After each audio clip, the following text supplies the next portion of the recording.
Are we live?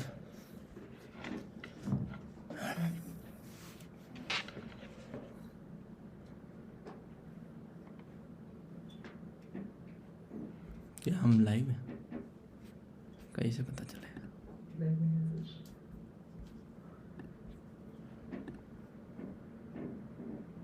Okay, show in app अभी कराना। अब दिख रहा हूँ? ओके, तो स्टार्ट करते हैं। नंदिनी, हाय नंदिनी। हाय हर्ष, हाय शिवम, हाय तरुण, हाय राहुल, हाय देवांश, ध्रुव, हाय विवेक, हाय अरुण। आहो अरुण काफ़ी सारे। इंद्रप्रीत, चंद्र, निशांत, मानवी, लक्ष्यविद, बहुत सारी आग, विशेष, जहांगीर, नरगिस। अरे नरगिस तो वो रॉकस्टार वाले मूवी में कैरेक्टर का नाम था ना। नीलू वर्मा, फ्लेम, मोहित राठी, कृष्ण, जय श्री कृष्ण। ग्रेट। सो जनाब, बहुत सारे बालक आ जाओ। आपके रिस्पॉन्सेज आज हमने रखे थे, याद है? सब विश्वास के टेलीग्राम ग्रुप में हो सारे 12th वाले बच्चे। तो मैंने गूगल फॉर्म निकाला था, राइट? तो काफ़ी सारे बच्चों ने अपने रिस्पॉन्सेज वहीं गूगल फॉर्म में अपने डाउट्स लिख के भेजे थे, राइट? तो अब मैं क्या करूँगा, बच्चे का नाम लूँगा, किस बच्चे का डाउट था, ठीक है? और साथ में जो जो सबसे ज़्यादा फ्रीक्वेंट क्वेश्चंस पूछे गए हैं उस रिगार्डिंग में मैं उत्तर दूंगा। ये सेशन हम लगभग 45 मिनट्स टू 1 आवर का रखेंगे, राइट? और आपके क्वेश्चन मैंने पहले ही ले लिए, जैसे कि इधर कमेंट सेक्शन में है ना, काफ़ी बार उतने अच्छे से रीड नहीं कर पाते, राइट? आप डिटेल में लिख भी पाते हो यहाँ पर। तो जनाब शुरुआत करें। सबसे ज़्यादा जो प्रश्न पूछा गया है, राइट, वो है CUET एग्ज़ाम के बारे में, और उसके बाद लास्ट 1 मंथ प्रिपरेशन उसके बारे में। एक बार मुझे देख लेने दो, सारे कैमरा चल रहे हैं क्या? ओके, सब चल रहा है। तो स्टार्ट करते हैं। सबसे पहला क्वेश्चन है, एक बच्चे ने जो पूछा है मुझसे, Vishwajeet, how to complete chemistry in 1 month.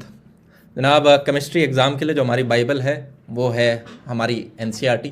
अब अगर आपके पास NCERT पढ़ने का समय नहीं है तो आप क्या कर सकते हो, जो आपके भी योद्धा बैच में क्लासेस चल रही हैं टर्म 2 की, वो आप अपने लेक्चर देखो, और उसके बाद जो नोट्स प्रोवाइड करे गए हैं उनको आप घोट लो। उन नोट्स में आपको कंप्लीट चैप्टर नोट्स भी दिए, ऑल्दो सिर्फ शॉर्ट नोट्स और रोड मैप्स डालने थे, पर कंप्लीट चैप्टर नोट्स भी हैं जो हमने यूट्यूब पे डाले थे, बस उन्हीं को प्रिंट करा के आपके टीचर ने वो कराए हैं, राइट?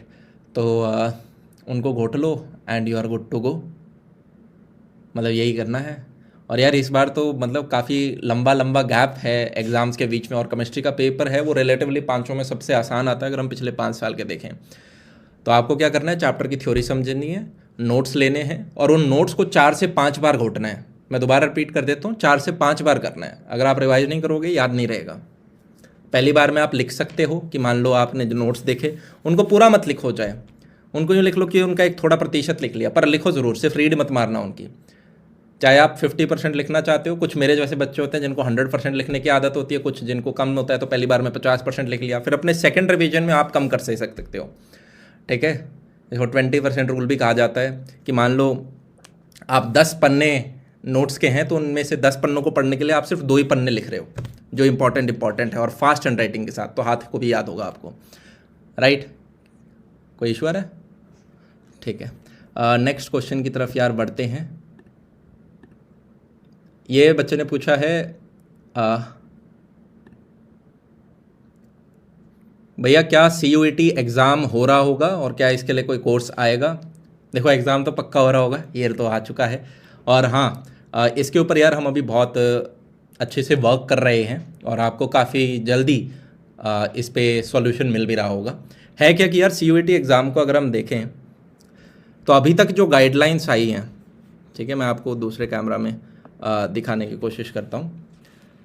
अभी तक CUET एग्ज़ाम के बारे में, पहली बात तो जिन बच्चों को नहीं पता, हमारी जितनी भी टॉप 45 सेंट्रल यूनिवर्सिटीज़ हैं, जिनके अंदर सबसे मेजर हमारी दिल्ली यूनिवर्सिटी भी आती है, जितने भी आपके हिंदू, हंसराज वगैरह ये सारे कॉलेजेस हैं, ये सारे के सारे इसके अंदर जनाब आ जाते हैं आपके।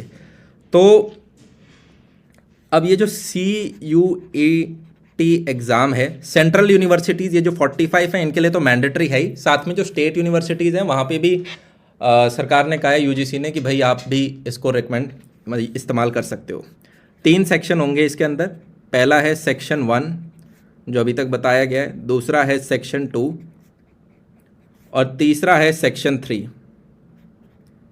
ठीक है, कोई अभी यार ऑफिशियल सैम्पल पेपर नहीं आया, पर थोड़ी बहुत जो न्यूज़ आई है उससे जो है वो मैं आपको बता रहा हूँ।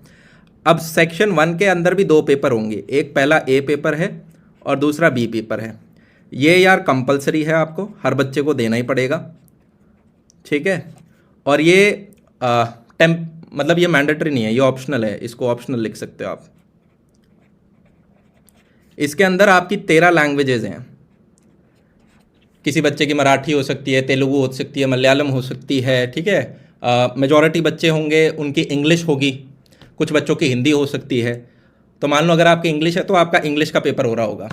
अब ये सारा एमसीक्यू बेस्ड होगा, सब्जेक्टिव कुछ नहीं पूछा जाएगा इसमें। आपके ग्रामर के क्वेश्चन पूछ लेंगे, पैराग्राफ दे देंगे, पैसेजेस दे देंगे, उनमें से आपको चीज़ें उठा के जनाब बतानी होंगी। ठीक है, ये ऑप्शनल बेस्ड आपका पूरा पेपर ही ऑब्जेक्टिव बेस्ड होने वाला है। अब जो सेक्शन 2 है ना यार, इसमें आपके डोमेन सब्जेक्ट होने वाले हैं, और ये जो डोमेन सब्जेक्ट्स हैं इनमें आप मैक्सिमम 6 डोमेन सब्जेक्ट का एग्जाम दे सकते हो। अब मैक्सिमम 6 बताया गया है, मिनिमम कितना है ये नहीं बताया गया। ठीक है, अब ये डोमेन सब्जेक्ट क्या है समझ लेते हैं। इस साल के लिए यूजीसी ने यार रेकमेंड किया है कि जो भी आपके 12th के बोर्ड के सब्जेक्ट थे ना, वही आप अपने डोमेन सब्जेक्ट पकड़ लो। मगर जैसे कि अगर आपके पास फिजिक्स है, केमिस्ट्री है, मैथ्स है, कुछ बच्चे होंगे जिनके पास फिजिक्स, केमिस्ट्री, बायो होगा, तो आपके 3 डोमेन सब्जेक्ट तो यही हो गए। अब कोई बच्चा हो सकता है जिसके पास साथ में इसके इकोनॉमिक्स हो, तो उसका चौथा डोमेन सब्जेक्ट ये हो गया। और कोई बच्चा हो सकता है, मतलब इंग्लिश तो सबके है ही, तो 5वां डोमेन सब्जेक्ट ये हो गया। क्या चीज़ समझ में आ रही है? इस प्रकार से है। तो प्रॉपर एक लिस्ट दे रखी है, मतलब यहाँ पे कुछ बच्चे हो सकते हैं कि कोई बच्चा, कुछ यहाँ पे मेजॉरिटी इको वाले ही होंगे, ऊपर हो सकते हैं कुछ कंप्यूटर साइंस वाले बच्चे भी हों। तो ऐसे आपको 6 डोमेन सब्जेक्ट आप मैक्स चुन सकते हो। अब इन डोमेन सब्जेक्ट्स का महत्व क्या है वो मैं बता रहा हूँ। सेक्शन 3 है जो थोड़ा सा डेंजरस है, मतलब यहाँ पे अच्छा डोमेन सब्जेक्ट्स में एक चीज़ और बताई गई है, हमें 40 क्वेश्चन करने हैं 50 में से, और हर एक डोमेन सब्जेक्ट के 40 क्वेश्चन आ रहे होंगे। मतलब फिजिक्स के भी 40 क्वेश्चन होंगे, केमिस्ट्री के भी 40 होंगे, मैथ्स के भी 40 होंगे, इकोनॉमिक्स के भी 40 होंगे, सबके 40 होंगे जो आपको करने हैं। 50 दिए जाएंगे, 40 करने हैं, यानी 40। और हर एक पेपर को करने के लिए 45 मिनट्स का टाइम दिया जाएगा। तो अगर किसी के 5 डोमेन सब्जेक्ट हैं तो उसके 5 पेपर होंगे, 200 क्वेश्चन कर रहा होगा वो। ठीक है, सेक्शन 3 जो है इसके अंदर यार आपका जनरल नॉलेज भी पूछा जाएगा, इसके अंदर आपका करंट अफेयर्स भी पूछा जाएगा, इसके अंदर आपका मेंटल एबिलिटी भी पूछा जाएगा, इसके अंदर आपका रीजनिंग भी पूछा जाएगा, इसके अंदर आपका क्वांट भी पूछा जाएगा। ठीक है, तो ये एक ऐसी, इसको जनरल टेस्ट बोला जा रहा है, एक तरह से जनरल एप्टीट्यूड टेस्ट हो गया ये आपका। राइट, काफ़ी सारे कॉलेजेस हैं। अब मान लो जैसे किसी बच्चे को, एक छोटा सा एग्जांपल ले लेते हैं, कोई बच्चा है, ठीक है, और उसको हिंदू कॉलेज से मान लो इकोनॉमिक ऑनर्स करना है। तो अभी एज सच कोई गाइडलाइंस नहीं आई हैं, मैं जस्ट आपको मोटा मोटा अंदाज़ा देने का कोशिश कर रहा हूं कि शायद कुछ ऐसा हो रहा होगा। तो हिंदू कॉलेज सबसे पहले बताएगा कि भाई अगर आपको मेरे कॉलेज में इकोनॉमिक ऑनर्स चाहिए तो ऐसा करो, ये पेपर तो लोग दे ही रहे हैं, ठीक है, साथ में डोमेन सब्जेक्ट्स में आपका एक इकोनॉमिक्स जरूर होना चाहिए। तो इकोनॉमिक्स के नंबर आपके देखेंगे और आपके सेक्शन 3 के नंबर देखे जाएंगे। क्या चीज़ समझ में आ रही है? ऐसा हो सकता है कि आपके मात्र डोमेन सब्जेक्ट के पेपर के नंबर देखे जा रहे हैं और आपके जनरल टेस्ट के देखे जा रहे हैं, और देखा जा रहा है कि भाई लैंग्वेज में आप पास हुए हो या नहीं हुए। मतलब ऐसी कुछ भी मिश्रण आ सकता है, या वो यूं भी बोल सकता है कि इकोनॉमिक्स तो होनी चाहिए, साथ में मैं बेस्ट ऑफ 3 डोमेन सब्जेक्ट्स देखूंगा या बेस्ट ऑफ 4 डोमेन सब्जेक्ट देखूंगा। अब एकदम प्रिसाइज गाइडलाइन क्या होगी वो नहीं पता चला, पर जैसे किसी को इकोनॉमिक ऑनर्स चाहिए तो उसका डोमेन सब्जेक्ट पक्का इकोनॉमिक्स एक हो, इतना हम मतलब तुक्का मार सकते हैं कि यार ये तो है। किसी को मान लो अपना फिजिक्स के अंदर ऑनर्स का करना है, बीएससी फिजिक्स ऑनर्स करनी है किसी को हंसराज कॉलेज से, तो जनाब उसके एक डोमेन सब्जेक्ट तो फिजिक्स होना ही चाहिए, साथ में अब क्या कॉलेज इसके नंबर भी देखेगा, इसके भी देखेगा, ये सारी चीज़ें हैं। पर हाँ यार, ये सेक्शन 3 जो है ना, ये ऐड हो चुका है। अब जीके में कहाँ तक की जनरल नॉलेज पूछेंगे, करंट अफेयर्स में कहाँ तक का करंट अफेयर्स, क्योंकि यूपीएससी एसएससी वालों का भी सेक्शन 3 का यही सिलेबस होता है, ठीक है। पर वहाँ पे बताया गया है कि ज़्यादा हाई लेवल का नहीं होगा, ठीक है। कुछ चीज़ों में तो 8th क्लास तक का ही सिलेबस होगा। तो ये जो CUET से रिलेटेड जो आपके डाउट्स हैं, राइट, कि क्या कोर्स आ रहा होगा, सारे चीज़ें रेडी हैं, ठीक है। आपको बहुत जल्द एक सॉल्यूशन मिल रहा होगा, ठीक है। ठीक है जनाब, नेक्स्ट चीज़ के ऊपर आता हूँ मैं।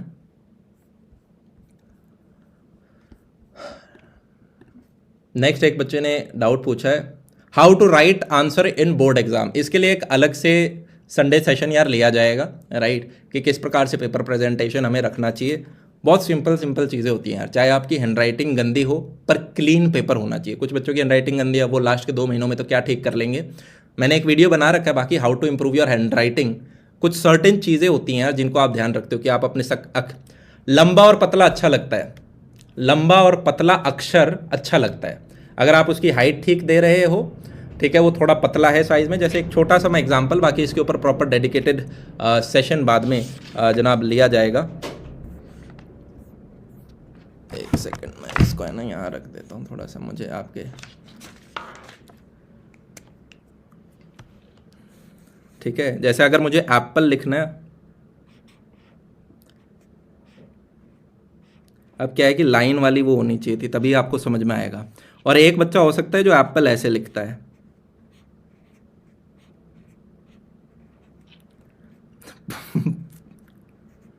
पॉइंट बीइंग, अगर आपका कोई लंबा अक्षर है, ठीक है, जैसे कि मेरा L हो गया या मेरा A हो गया, तो अगर इसकी हाइट 2 यूनिट है, तो जो मेरे छोटे अक्षर होते हैं जैसे कि स्मॉल a हो गया, जैसे कि I हो गया, तो इनकी हाइट 1 यूनिट होना चाहिए। ये 1:2 का रेशियो हमेशा होना चाहिए। जब भी किसी बच्चे की अगर आपको थोड़ी सी खराब हैंड राइटिंग लगती है, यूजुअली क्या होता है कि कैपिटल लेटर हो गया या जो टॉल लेटर्स हो गए, उतना ही बड़ा स्मॉल को भी कर देंगे। चीज़ समझ में आ रही है मैं क्या कह रहा हूँ। फिर जो इंडिविजुअल्स के बीच में स्पेसिंग है वो आपकी थिन होनी चाहिए। अब इसके ऊपर यार मैं यहाँ पे विदाउट प्रिपरेशन, बिना लाइनों के से एकदम से बताऊंगा तो उतना अच्छा नहीं लगेगा, बड़ा रैंडम सा लगेगा आपको। तो इसीलिए इस पर काफ़ी काम एनर्जी लगा के, अगर आपको अभी चाहिए तो आप डेडिकेटेड यूट्यूब पे एक वीडियो बन रखा है, how to improve handwriting. 5 चीज़ें हैं जो कि बताई गई हैं, उनको आप अप्लाई करोगे तो बेहतर हो रहा होगा। बाकी एक पेपर प्रेजेंटेशन पे पूरी एक हम सेशन ले रहे होंगे कि हर एक आंसर के बाद कितनी लाइन बनानी चाहिए, मार्जिन्स हम कितने बड़े हम दे रहे होंगे, राइट, और कब मार्जिन्स बनाएं, कब लाइनें बीच बीच में खींचें। बड़ी सरल सी चीज़ है, 10 15 20 मिनट में सारा का सारा हो जाएगा, ठीक है, कोई बड़ी साइंस नहीं है। तब तक के लिए आप अपना सिलेबस कवर करें। भैया, I am not prepared for JEE Main for that level, my term 1 result is also not good, should I take admission in LPU और लुक फॉर AKTU कॉलेजेस। देखो यार, आपने बड़ा रैंडम क्वेश्चन पूछा है, क्या मैं लवली प्रोफेशनल यूनिवर्सिटी के अंदर एडमिशन ले लूँ। आपने ये भी नहीं बताया मैं किस कोर्स के अंदर लेना चाहता हूँ, राइट, और मैं ज़िंदगी के अंदर क्या करना चाहता हूँ, क्या मैं इंजीनियरिंग करना चाहता हूँ या मैं किसी और कोर्स के अंदर जाना चाहता हूँ, आपने कुछ, राइट, या मैं इंजीनियरिंग में भी कौन सी ब्रांच देख रहा हूँ। तो ये बहुत वेग क्वेश्चन आपने पूछ लिया। ये कुछ ऐसा है कि मैं आपसे पूछ लूँ क्या मुझे शेफ़ बनना चाहिए, या क्या मुझे कंपनी खोलनी चाहिए, या क्या मुझे फंडिंग लेनी चाहिए। मतलब बहुत सारे फैक्टर्स पे डिपेंड करता है। आप चाहोगे तो जैसे मैंने पिछले सेशन में भी बोला था, एक डेडिकेटेड करियर काउंसलिंग सेशन हो सकता है, जहाँ पे मैं एक पूरा चार्ट बना दूंगा कि इंजीनियरिंग के 70 कॉलेजेस ये हैं।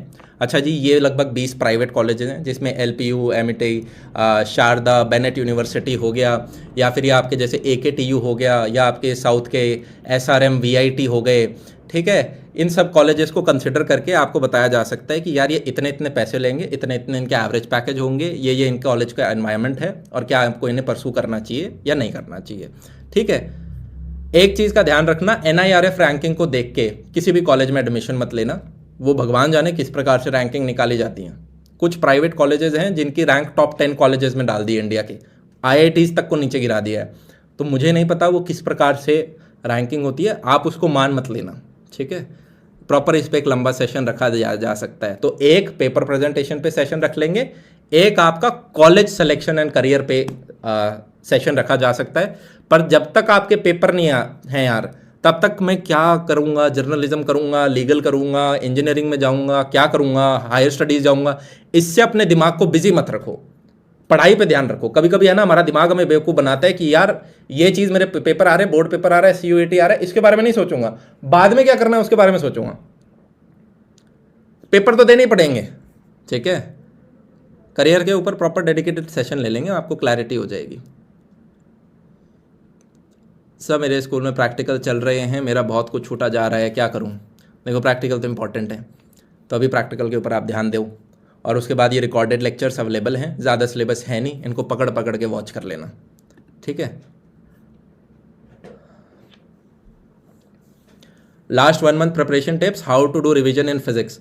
एक बार आपने यार अपना चैप्टर समझ लिया, ठीक है, आपने लेक्चर देख लिया, लेक्चर देखने के बाद जो नोट्स अवेलेबल हैं उन नोट्स को पढ़ लो, उन नोट्स को 3-4 बार निकाल लो, ठीक है। अगर आपने लेक्चर देखते देखते ही साथ में नोट्स बना लिए थे तो उनको रिवाइज कर लो।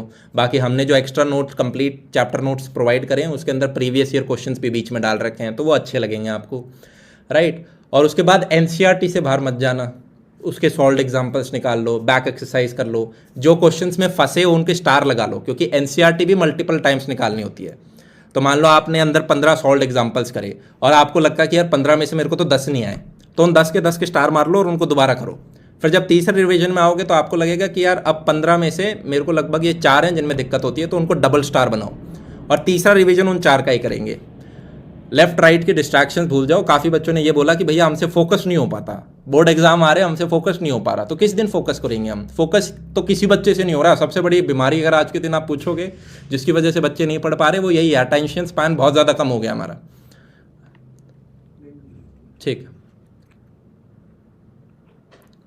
तो वहाँ पे फोकस अगर आपको बढ़ाना है, आपको अपनी डिस्ट्रैक्शंस काटनी पड़ेंगी। मैं आपको बार बार बता चुका हूँ, आप इंस्टाग्राम उड़ा दो, आप व्हाट्सएप उड़ा दो, ठीक है। टेलीग्राम के सारे फालतू बैचेस में से हट जाओ, सिर्फ एक बैच होना चाहिए आपके योद्धा बैच, और अगर और कोई ऐसी सिर्फ पढ़ाई का बैच हो, और चैनल्स होने चाहिए टेलीग्राम ग्रुप्स नहीं। टेलीग्राम ग्रुप्स में बातें होती हैं, चैनल्स में आपको सिर्फ जो टीचर बताना चाहता है वो आपको इन्फॉर्मेशन मिलती है।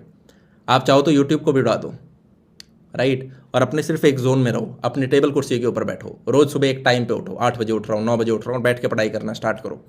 देखो कि मैं अपना रोज़ का शेड्यूल बना रहा हूँ नहीं बना रहा, क्या मैं रोज़ क्लासेस अटेंड कर रहा हूँ, क्या मैं अपना रिवाइज कर पा रहा हूँ, क्या मैं शॉर्ट नोट्स, अपना टॉयलेट भी जाते हो तो शॉर्ट नोट्स को रिवाइज करना स्टार्ट कर दो। ये 3 चैप्टर मेरे हो गए, इनके शॉर्ट नोट्स फिर से देख लेता हूँ, इंटीग्रेशन के फॉर्मूले सारे याद है नहीं है, ठीक है। खाना खा रहे हो तब भी शॉर्ट नोट्स को साइड में रखो, पूरे टाइम घुस जाओ उसमें। अब भैया what should we keep in mind at JEE test centre? अरे JEE के डाउट्स इस बैच के अंदर हो। टेस्ट सेंटर एक तो यार जब भी आपका जिस दिन पेपर होगा उससे पिछले दिन घर वालों को या खुद जाके एक बार टेस्ट सेंटर देख के आना होता है, जिससे आपको पता हो कि भाई पूरा एड्रेस क्या है। पेपर वाले दिन हम कहीं लेफ्ट राइट ना हो जाएं, गूगल मैप्स के भरोसे रहे कहीं और ही पहुंच गए। दूसरा, जिस दिन भी आपका पेपर हो आप ये माइंड में सोच के चलो कि मैं घर से निकलूंगा, मेरा टायर भी पंचर हो गया या मुझे बीच में कुछ व्हीकल नहीं मिला, तब भी मैं अपने सेंटर पे वर्स्ट केस सिनेरियो में भी पहुंच जाऊं। तो आप अपने घर से डिस्टेंस आप पिछले दिन देख के आए, अपना बहुत पहले निकल के जाओ, और एग्ज़ाम जहाँ पे आपका होगा वहाँ पे आध पौने 1 घंटा पहले जाके बैठ जाओ। अगर भागते भागते पहुँचोगे तो एंग्जाइटी रहती है, अरे लेट ना हो जाऊँ, और वो अच्छा नहीं रहता, ठीक है। अपनी बढ़िया नींद लेनी ज़रूरी है। आपके पेपर से पिछले मैं बोलूँगा 1 हफ्ते तक एटलीस्ट अपनी नींद 6 से 8 घंटे की ज़रूर रखना, ठीक है। अपनी नींद 5 घंटे करके, आप कोई ज़्यादा सिलेबस कवर नहीं कर रहे होगे, 6 से 8 घंटे की नींद रखोगे तो जो पिछले 2 साल में आपने पढ़ा है वो थोड़ा थोड़ा चिपक रहा होगा, अदरवाइज बोल रहे होंगे हम चीज़ें, ठीक है। तो नींद अपनी पूरी प्रॉपर रखो और अपने अंदर ये बिलीव रखना। देखो यार, एक व्यक्ति है ना जिसने अपना माइंडसेट ठीक रख रखा है, थोड़ा बहुत पेट में दर्द सबके होता है, एंग्जाइटी थोड़ी सी होती है, पर ये सोचना कि यार ये नहीं हुआ तो पता नहीं क्या होगा, पता नहीं कौन सा कॉलेज मिलेगा, मेरी तो ज़िंदगी बर्बाद हो जाएगी, उतनी टेंशन रखोगे तो आता हुआ क्वेश्चन गलत हो जाएगा। और थोड़े कॉन्फिडेंस के साथ जाओगे, बिलीव करके कि यार चलो मैंने अपना जितनी भी पढ़ाई करी, अब जितना मेरे को आता है उतना मैं अच्छे से दे के आऊँगा। और पहले अगर एग्ज़ाम पे आप बैठते हो और शुरुआत के 2-3 क्वेश्चन नहीं होते तो डरना मत, नहीं होते कभी कभी, उन्हें कह देना, उनके गोला मार के चलो यार बाद में देखूंगा इनको मैं। तो जब आप क्वेश्चन पढ़ लेते हो, आप नेक्स्ट क्वेश्चन पे मूव करके जब वापस आओगे तब तक वो जो शुरुआत के क्वेश्चन है वो दिमाग में बैक में कहीं ना कहीं रहते हैं, और आप जब उन्हें रिविजिट करते हो तो चांसेस हैं कि कभी कभी वो सॉल्व हो जाते हैं। टेंशन मत रखना, हो सकता है किसी से ही नहीं हुए वो शुरुआत के 2-3 क्वेश्चन, ठीक है। तो बस ये कुछ चीज़ें जिनका आप ध्यान रख सकते हो। और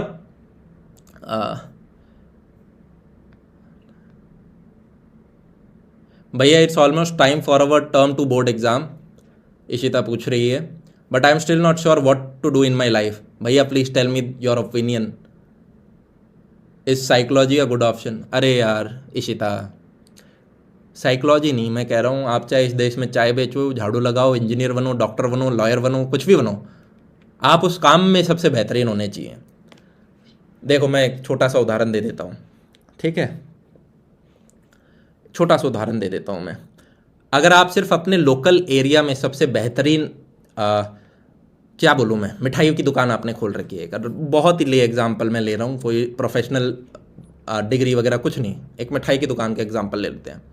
अगर आप जिस छोटे से एरिया में रहते हो वहाँ पे आपकी सबसे अच्छी मिठाई की दुकान है, हो सकता है आप महीने के हज़ारों वगैरह में कुछ कमा रहे होगे।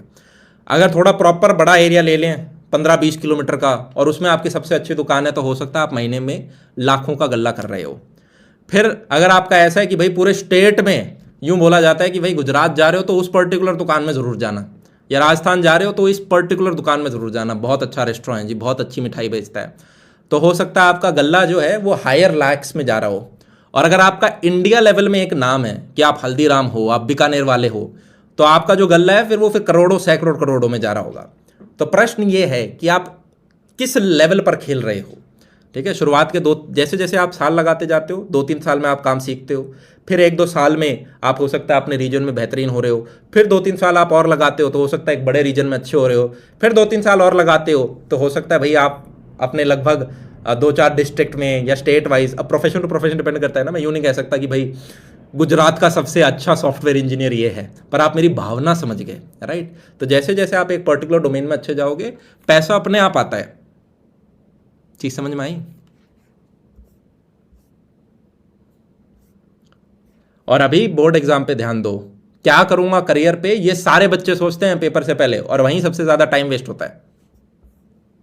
अभी पेपर दो, पेपर जैसे ही दे दोगे उसके बाद खाली टाइम बैठा है आपके पास 1 महीना 2 महीना, ठीक है, तब सोच लेना कहां जाना है मुझे।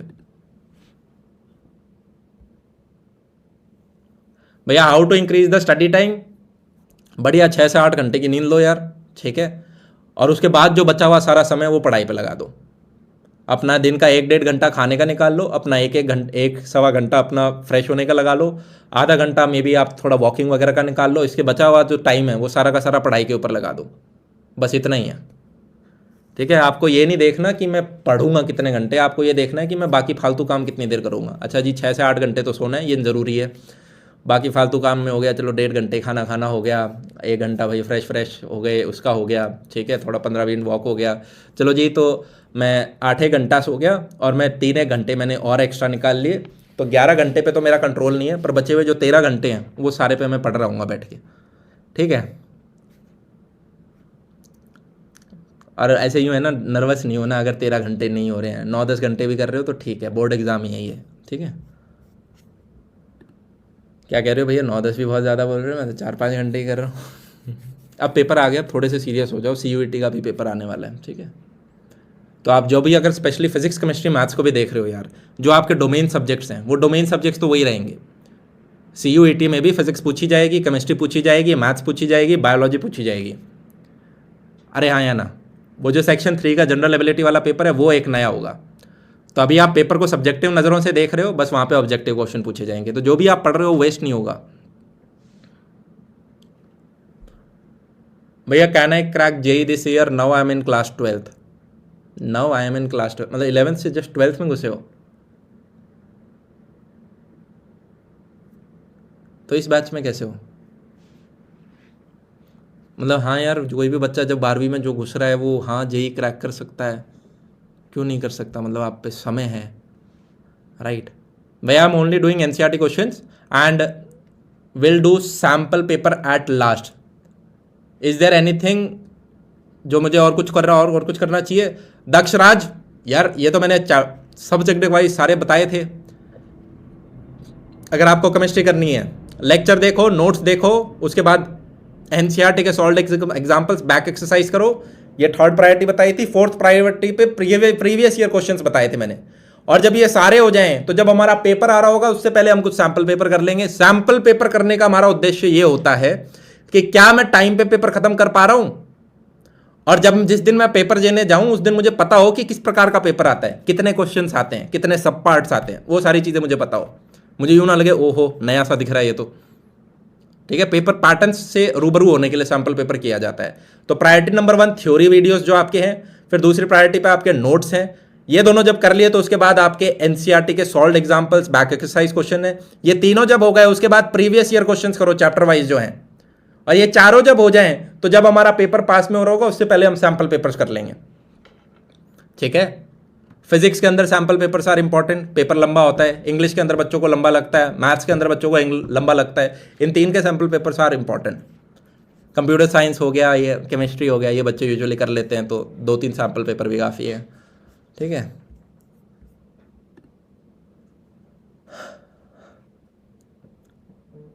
भैया we have to take how much sleep.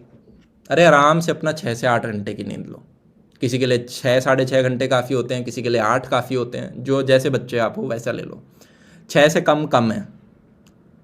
भैया Chandigarh university is good for CSE, like can I grab a package of 8 lakh per annum if I work hard? Yes you can get. ठीक है, चंडीगढ़ नहीं, आप किसी भी कॉलेज के अंदर हो, किसी भी, बस इंजीनियरिंग होनी चाहिए आगे। और अगर आप हार्ड वर्क करते हो तो आप अपनी ऑफ कैंपस प्लेसमेंट निकाल सकते हो। समय लग सकता है, पर जैसे आपने 8 लाख बोला है, लोग 8 लाख नहीं, लोग अपनी जो फाइन कंपनीज हैं इनके अंदर भी घुस जाते हैं। ठीक है, पर हाँ आपको हार्ड वर्क करना पड़ेगा। CUET के लिए जो विश्वास बैच में पढ़ाया था उतना इनफ है या और भी देखना पड़ेगा? देखो यार, general knowledge, current affairs, mental ability, quant, ये सब नहीं पढ़ाया गया, इनके लिए अलग से देखना पड़ेगा। और ये ऑब्जेक्टिव बेस्ड क्वेश्चंस की हमें प्रैक्टिस करनी पड़ेगी। भैया how to get maximum out of this cause? Cause क्या होता है, मतलब यहाँ पे क्या मतलब है उसका? भैया ज़्यादा लॉन्ग टाइम तक आजकल फोकस नहीं हो पा रहा है, क्या करूँ?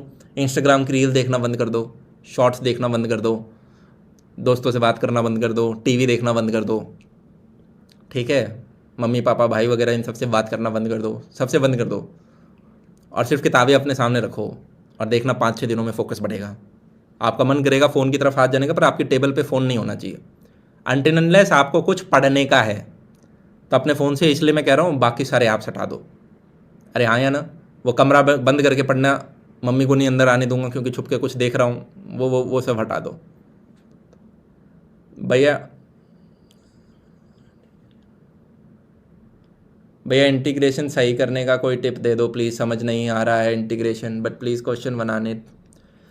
देखो यार, मेरे को इंटीग्रेशन में मुझे भी अपने टाइम में दिक्कत आई थी, मैंने RD शर्मा के सारे सॉल्व्ड एग्जांपल्स कर लिए थे। अब टाइम बहुत लगा था उसे करने में क्योंकि बहुत ही बड़ा चैप्टर है। मतलब पहला RD शर्मा पार्ट 1 में था, मुझे अभी भी याद है अपने टाइम में, और एक आपका आधा इंटीग्रेशन पार्ट 2 में था। तो जो पार्ट 1 वाला इंटीग्रेशन है ना, वो मैंने पूरा पढ़ लिया था, सॉल्व्ड एग्जाम्पल्स कर लिए थे। ठीक है, तो अगर आपको सिर्फ NCERT से समझ नहीं आ रहा है, कम लग रहा है, तो इंटीग्रेशन हाँ एक ऐसा चैप्टर है जो ज़्यादा प्रैक्टिस मांगता है। तो आप उसके सॉल्व्ड एग्जाम्पल्स करोगे तो कॉन्फिडेंस बनेगा। हर एक क्वेश्चन को करने के बाद बढ़िया सा टिक मारना, ठीक है, फिर पलट के देखते हैं ना, अच्छा लगता है। और फिर उनमें से जो जो आपको इंपॉर्टेंट लग रहे हैं उनको स्टार मार लेना, उनको रिविजिट भी करेंगे। तो मान लो अगर टोटल 150 सॉल्व्ड एग्जाम्पल्स हैं RD शर्मा के अंदर, मुझे एग्जैक्ट याद नहीं, बहुत सारे थे। ठीक है, तो उन 150 में से ऐसे 40-50 होंगे जिनको आप रिविजिट करना चाहोगे, उनको दोबारा रिविजिट कर लो। फिर उनमें से डबल स्टार लगाना, 10, 15, 20 ऐसे होंगे जिनको आप तीसरी बार रिविजिट करना चाहोगे। उसके बाद अपने PYQ लगाना। ठीक है, जो पिछले 10 साल में आप काफ़ी सारे देखोगे RD शर्मा में ऑलरेडी PYQ कवर्ड थे। ठीक है, जो बच गए थे उनको आप और कर सकते हो।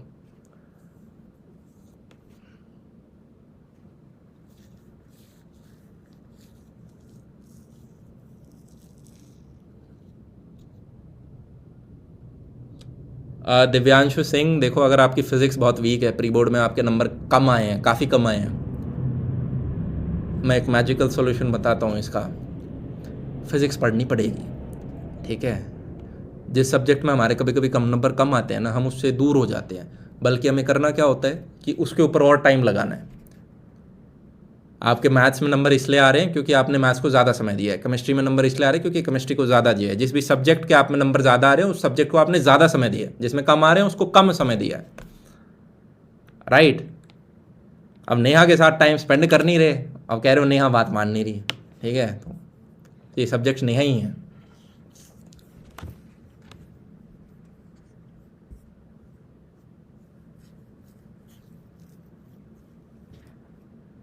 अच्छा तान्या, मैं चेक करता हूँ अभी टीम को बोलता हूँ कोई बग आया होगा या तो।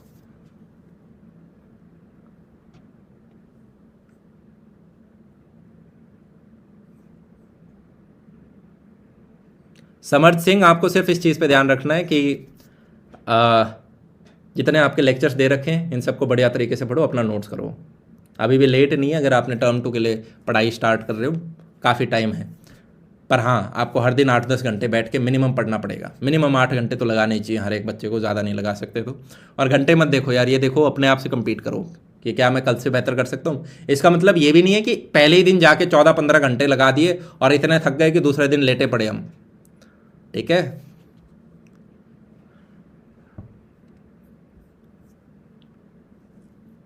हाँ सौम्य कुमावत भैया, नोट्स वर्सेस एनसीईआरटी रीडिंग किसको प्रेफरेंस दें? नोट्स को प्रेफरेंस दो। एनसीईआरटी रीडिंग में बहुत टाइम लग जाएगा, टाइम नहीं है उतना, स्पेशली फिजिक्स केमिस्ट्री में तो नोट्स काफ़ी हैं। एनसीईआरटी रीडिंग नहीं, एनसीईआरटी के सॉल्व एग्जाम्पल्स कर लो बस, नोट्स करने के बाद सॉल्व एग्जाम्पल्स कर लेना, ठीक है। इनफैक्ट आप फिजिक्स के नोट्स करोगे तब आप देखोगे हमने फिजिक्स के नोट्स में ही सॉल्व एग्जाम्पल्स काफ़ी सारे डाल रखे हैं।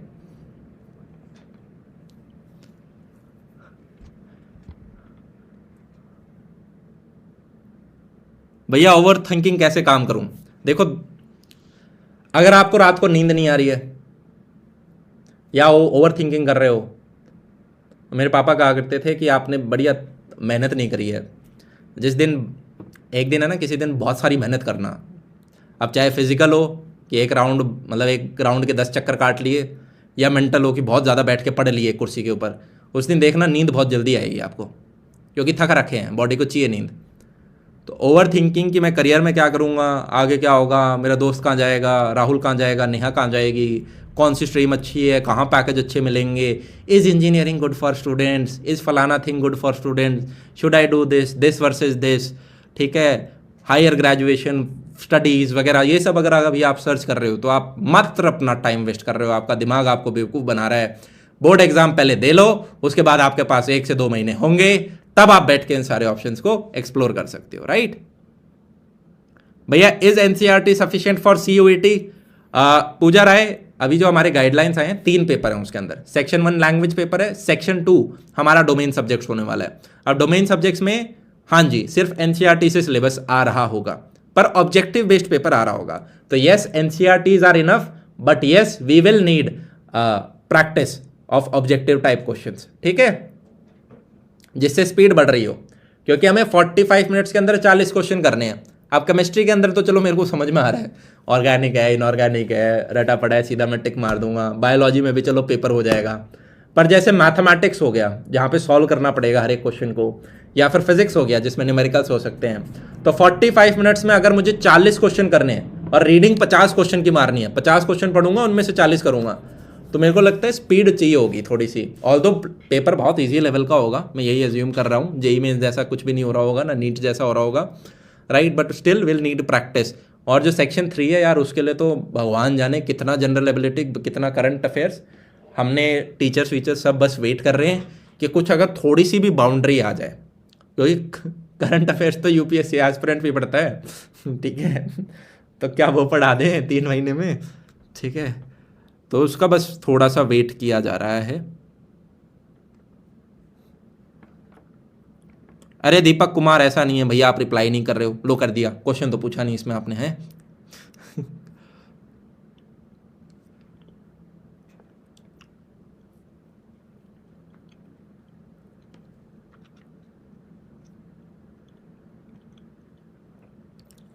भैया जेई क्रैश कोर्स लाओ ना।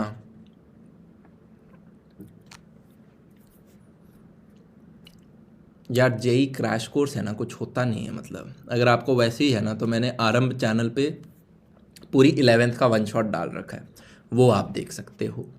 यूट्यूब के ऊपर कंटेंट अवेलेबल है, वो आप देख सकते हो।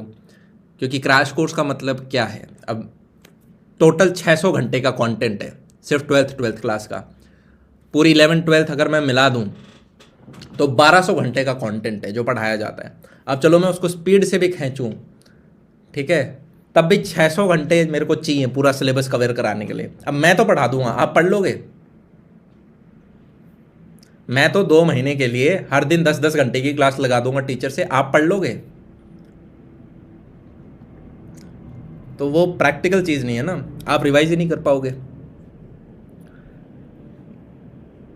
तो बोर्ड एग्जाम में क्रैश कोर्स हो सकता है, वो लाइट होता है। जेई नीट ये भारी हैं भैया। Is a BCA MCA good option? देखो BCA के बाद MCA थोड़ा सा इंपॉर्टेंट हो जाता है, और MCA एक अच्छी जगह से इंपॉर्टेंट हो जाता है, जैसे निमसेट वगैरह के एग्जाम्स वगैरह हो गए, NIT से आप BCA कर रहे हो, अच्छी टॉप यूनिवर्सिटी से कर रहे हो, तो आपको डिसेंट पैकेज मिल सकता है। मैं अच्छा पैकेज नहीं बोल रहा, डिसेंट पैकेज मिल सकता है। सिर्फ BCA करोगे तो पैकेज मिलने में दिक्कत आएगी, 15-20-25 हज़ार ऐसा पैकेज लगेगा। MCA भी साथ में कर लोगे तो 20-25, और अगर अच्छे कॉलेज से कर लिया तो हो सकता है 60-70 हज़ार। बहुत ही अच्छी कंपनी आई NITs के अंदर और आप बैठे थे प्लेसमेंट्स में, तो फिर आपकी अच्छी as a software developer job भी लग सकती है, ठीक है। बाकी यूजुअली जितने मैंने BCA MCA में देखा है, they start from small companies, gradually उनका 5-6 साल में एक्सपीरियंस होता है, फिर वो धीरे धीरे जो बिग आपकी कंपनीज हैं उधर जाते हैं। भैया थापड़ यूनिवर्सिटी या कनाडा में कोई बढ़िया यूनिवर्सिटी? दिवांश वाह, क्या वेग क्वेश्चन पूछा है, ब्रांच भी नहीं बताई, आपको लाइफ में प्रेफरेंसेस क्या चाहिए, और कनाडा में कोई भी यूनिवर्सिटी बोल दिया आपने। तो ठीक है, कनाडा में अगर वाटरलू यूनिवर्सिटी मिलती है तो वो बेटर है, राइट। अगर आपको वहाँ पे एडमिशन मिलता है तो वो आप देख सकते हो, उसके लिए आपको एग्ज़ाम देने पड़ेंगे कुछ, राइट। थोड़ा थोड़ा सा स्पेसिफिक बोलो। इट्स लाइक ये कॉलेज या फिर इस देश का कोई भी कॉलेज, कौन सा चूज़ करूँ?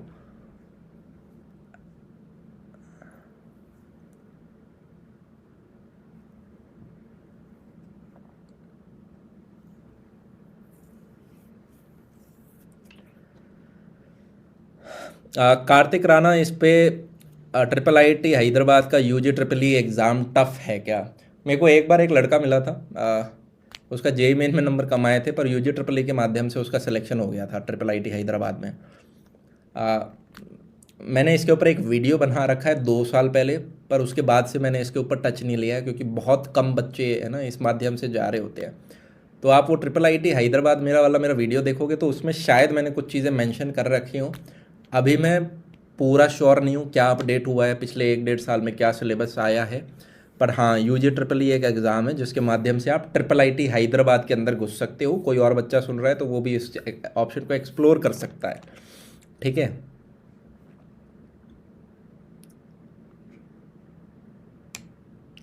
भैया क्या बिटसैट प्रिपरेशन फार्मूला बेस्ड होती है, ईजियर होता है? ये यूँ क्यों लग रहा है इंजीनियरिंग बैच के डाउट्स आ गए हैं? देखो यार, सिर्फ फार्मूला बेस्ड नहीं, ईजियर तो होता है, डेफिनेटली ईजियर होता है, JEE मेन से ईजियर होता है, पर वहाँ पे आपको एक्यूरेसी भी चाहिए कि सारे क्वेश्चन सही होने चाहिए, फिर तभी आपको बिटसैट में मिल रहा होता है कुछ, ठीक है। काफ़ी अच्छा स्कोर लेने के लेके आना पड़ेगा आपको। भैया फिजिक्स के प्रैक्टिकल हैं, एनी एडवाइस? अपने एग्जामिनर के साथ पंगे मत लेना, जो वो बोले आप इस पूरी पृथ्वी के सबसे शरीफ और अच्छे स्टूडेंट हो, उस रूप में आ जाओ प्रैक्टिकल एग्जाम्स के दौरान, ठीक है। वो बोले वो देख कौवा उड़ रहा है या जिराफ उड़ रहा है, तो आप बोलना हाँ जिराफ उड़ रहा है, बिल्कुल सही कह रहे हो सर आप, राइट। चीटिंग करते हुए बिल्कुल मत पकड़े जाना यार, चीटिंग करते हुए बिल्कुल मत पकड़े जाना। लैब असिस्टेंट, आपके स्कूल के लैब असिस्टेंट है ना, आके आपको कभी कभी हेल्प करेंगे, वो चलेगा, पर अगर आपकी जेब में कोई पर्ची मिल गई तब उनके ऊपर भी प्रेशर हो जाता है कुछ एक्शन लेने का, ठीक है। वो मत करना यार, उस चीज़ से बच के रहना।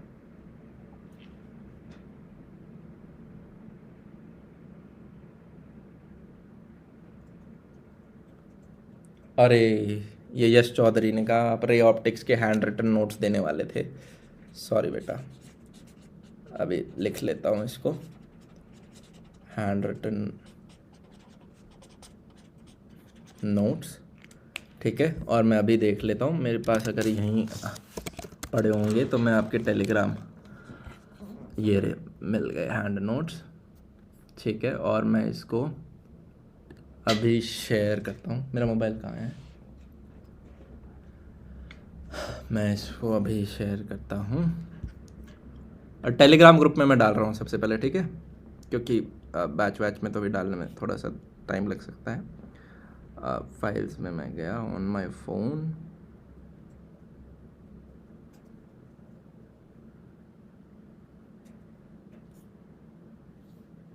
ठीक है, और मैं टेलीग्राम में चला जा रहा हूँ और मैं टाइप कर रहा हूँ विश्वास बैच। अच्छा भाई, सारे के सारे योद्धा बैच वाले बच्चों विश्वास बैच में हो ना? विश्वास बैच फुल ईयर बैच था, उसी टेलीग्राम के अंदर हम योद्धा बैच के बच्चे भी, तो मैं विश्वास बैच जो है टेलीग्राम के ऊपर उसके अंदर ऐड कर रहा हूँ, ठीक है, और मैं लिख रहा हूँ ray optics hand notes,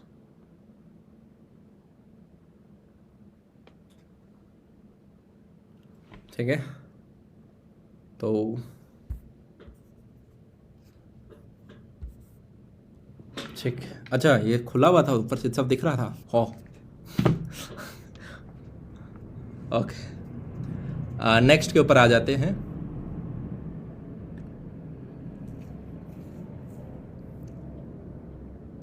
next question load हो रहा है भाई साहब। भैया अभी तक कुछ ज़्यादा नहीं पढ़ा है, अब क्या करूँ, ज़्यादा पढ़ना स्टार्ट कर दूँ? मतलब भैया 40 में से 40 कैसे लाया जाए और फिजिकल एजुकेशन कैसे करें? फिजिकल एजुकेशन के नोट्स पकड़ो, ठीक है, अगर आपके स्कूल ने कुछ प्रोवाइड करे। हमने एक पुरानी वेबसाइट के ऊपर एक ज़माने में डाले थे, अगर वो अभी भी अवेलेबल हैं तो आप उनको पूरा पढ़ सकते हो। सेम ही है यार, हर एक चीज़ का वही है। आप अपने चैप्टर के नोट्स अच्छे से घोट लो, फिर उसके प्रीवियस ईयर क्वेश्चंस घोट लो, ठीक है। और अगर आप फिजिक्स केमिस्ट्री मैथ्स की बात कर रहे हो तो उस पर्टिकुलर केस में आपको एनसीईआरटी का हर एक क्वेश्चन आना चाहिए। फिजिक्स में मिसलेनियस छोड़ सकते हो, तो आप अपने पूरे नंबर ले आओगे। कोई इसमें बड़ी साइंस नहीं है, इधर उधर की फालतू रेफरेंस बुक की कोई ज़रूरत नहीं है, ठीक है। मैथ्स में मैक्स टू मैक्स आप RD शर्मा के सॉल्व एग्जाम्पल्स वगैरह कर सकते हो, अगर आपके पास टाइम है तो।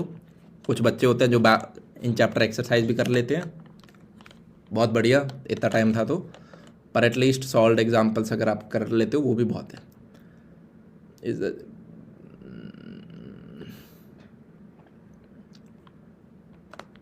भैया what is more important, previous year questions और एनसीईआरटी एक्सरसाइजेज फॉर फिजिक्स?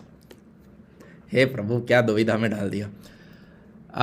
ऐसा करो फिर, फिजिक्स के सॉल्व्ड एग्जाम्पल्स तो पक्का करने हैं आपको, ठीक है। फिजिक्स के सॉल्व्ड एग्जाम्पल्स जो एनसीईआरटी के हैं वो तो 100% करके जाने हैं आपको।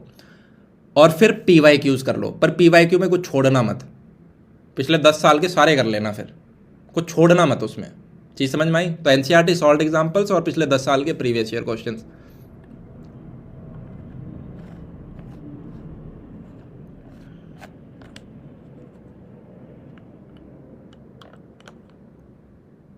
ठीक है गीतांजलि, अच्छा सॉरी नीलंजलि, मेरे को सिर्फ अंजलि दिखा, मैं सोचा यूजुअली गीतांजलि ही होता है। ओके भैया, how to stop over thinking about term 2 exam? भाई यार राहुल के बारे में सोच लो, इससे बढ़िया तो है। ओवर थिंकिंग क्या हो,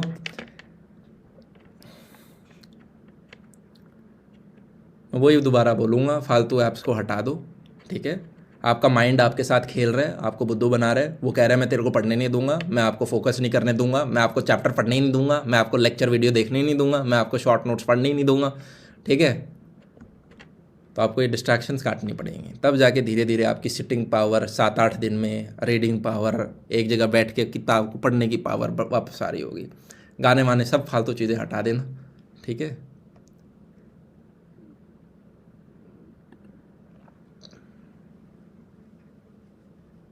भैया is it okay to have one friend whom we can trust in these examination days, because having bunch of them will distract, but somewhere we need someone's company who is in the same condition like we are facing, but भैया somewhere we have a doubt कि क्या होगा if this person leave us।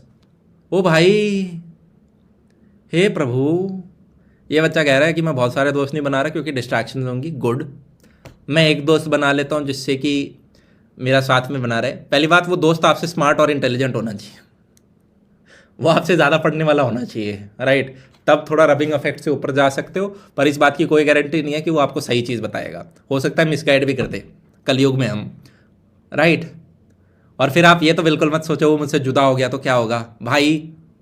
आपकी class में हर एक जो बच्चा है वो सारे के सारे आपसे जुदा होंगे, और जब आप कॉलेज छोड़ोगे तो कॉलेज वाले भी एक जुदा हो जाएंगे सारे के सारे। एक आध दोस्त पकड़ के रख लो स्कूल कॉलेज मिला के तो भी बड़ी बात होती है, कहाँ रह रहे हो। Because if we are just having one person and you gotcha, ओहो, GOTCHA, gotcha, dependent on them. इसलिए प्लीज आंसर दिस क्वेश्चन भैया। The teachers are super awesome, thank you to provide them. धन्यवाद धन्यवाद धन्यवाद धन्यवाद धन्यवाद। अच्छा, कल से हम आपके एक फिजिक्स लेक्चर जो टीचर्स हैं उसमें गगन सर को लेकर आ रहे हैं, वो आपको थोड़े और बेहतरीन लगेंगे, ठीक है। ये चीज़ क्लियर है। बचे हुए चैप्टर्स में गगन सर आपको पढ़ा रहे होंगे। आज आप सभी लोगों का फीडबैक मिला, सबसे अच्छा फीडबैक था केमिस्ट्री एंड बायोलॉजी का। फिर फिर कौन से सब्जेक्ट बच गए, फिर मैथ्स का था, और लास्ट में फिजिक्स का था। कल से फिजिक्स हम गगन सर का स्टार्ट करें। बाकी सबके बहुत अच्छे रिव्यूज़ थे, ठीक है। और शॉर्ट नोट्स और रोड मैप्स पे भी बच्चों ने 5 सितारे लगा रखे थे, ठीक है। लगभग 80% बच्चों ने 5 स्टार दिए, बच्चों ने 4 स्टार दिए, और 1 स्टार लगभग 2 से 4% ने दिए। वेरी कर रहे थे, 2 to 4% बच्चों ने 1 स्टार दिए थे, विच इज़ ओके, ठीक है। कभी कभी तो मैंने फिज़िक्स में अब गगन सर को लगा दिया, ठीक है। वो आपको बचे हुए चैप्टर्स पढ़ा रहे होंगे, ओके।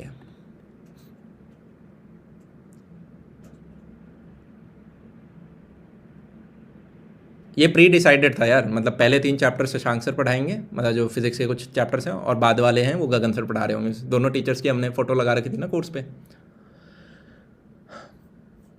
भैया can you start up course for NDA in अपनी कक्षा if possible for subject M B.